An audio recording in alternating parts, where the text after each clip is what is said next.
Hey everyone, happy Friday. This is Brenden Foland, your Government Relations Director here to give you another legislative update for the week. I apologize for it being a little later than usual. It's been quite a busy week. A quick recap on what happened at the legislature. In Senate Education, they had a rather lengthy committee meeting on Tuesday with some contentious debate on several bills. One of the ESA bills did fail in committee. Senator Pace joined the Democrats in voting no. However, the largest expansion bill, Senate Bill 1657, made it through committee on a party line vote. As a quick reminder, this is the bill that would provide near universal voucher eligibility and expansion and siphons money out of the classroom site fund to pay for additional ESAs. There was some good news from committee, though. Senator Quesada's bill to have a special education cost study made its way through committee and could go to the Senate floor for a vote as early as next week. We all know that special education services are underfunded, and this bill will help us figure out exactly how much our public schools need to provide those supports to our students that they need so badly. In the House, both House Concurrent Resolution 2014 and House Concurrent Resolution 2015, which we were both opposed to, passed out of committee on party line votes. So HCR 2014 will place additional requirements on the number of signatures that have to be gathered from each legislative district for any initiatives, while House Concurrent Resolution 2015 requires any initiative or referendum to receive a supermajority of votes to pass the ballot instead of just a simple majority. That's it for this past week, but looking forward to next week. It looks like it'll be mostly a quiet week in the Senate for once, which will be nice. Unfortunately, the House is going to have another busy week. And House Bill 2314, this will be in House Education. This bill will force transgender students to use the bathroom that corresponds with their biological sex and gender they were assigned at birth instead of their gender identity. The bill also allows somebody to sue any school that knowingly fails to enforce this law. So it's another one of those attacks we've seen all too many times this session towards the LGBT community. House Bill 2448, this is going to be in military affairs and public safety. This bill requires public schools to provide all students in grades 6 through 12 with gun safety training. Parents are allowed to opt their students out of this. However, it is going to be a mandatory course that schools have to offer.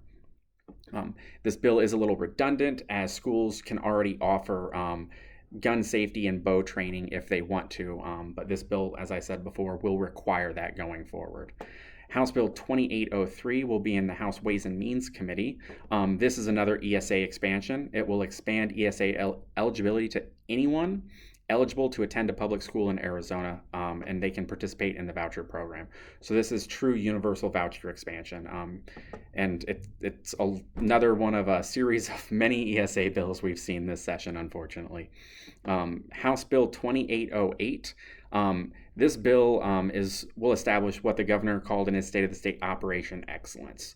So it'll create a 3-year school improvement program and then requires all district and charter schools that have received a D or F letter grade to participate. Any C-rated schools where they have more than 60% of their students are eligible for free and reduced price lunch are also eligible, but they are not required to participate. All participating schools can either participate in what's called targeted school assistance. This is where they provide their own school improvement efforts, and they'll be provided with an additional $150 per student. Or they must enter into a contract that grants authority over all school operations to an outside district or charter school.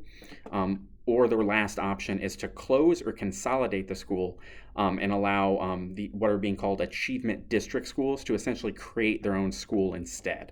At the end of the program, which will end in school year 2027-2028, any school that's received a D or F letter grade for 2 years in a row is going to be forced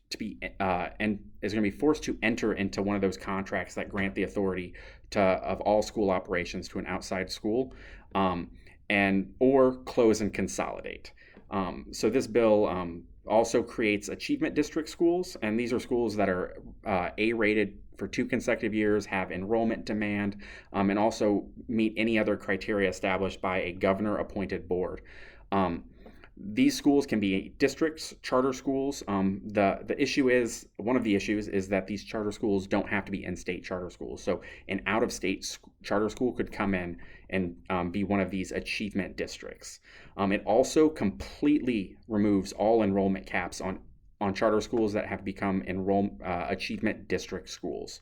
And just as a reminder, the last year we provided new school letter grades was the 2018-19 school year, so before the pandemic, which means that we're going to be basing all of these requirements around 3-year-old letter grades.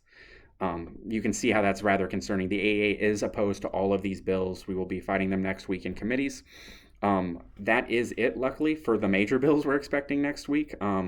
Luckily, next week will be the last week before crossover week, so that means it's the final week for most committees to hear bills from their chamber of origin. So it's the last week for House committees to hear House bills and Senate committees to hear Senate bills. There's one exception, that's the Appropriations Committee, the budgeting committees. They are granted one extra week to hear to hear bills in their committees. One quick reminder, we will be having an event at the Capitol on Monday at 11 a.m., so please join us on the House lawn to urge the legislature to bring the aggregate expenditure limit solution to the floor for a vote and refer a more permanent solution to this issue to the voters so they can finally repeal this outdated and unnecessary cap on school spending. That's it for this week. I hope you all have a great weekend, and see you next week.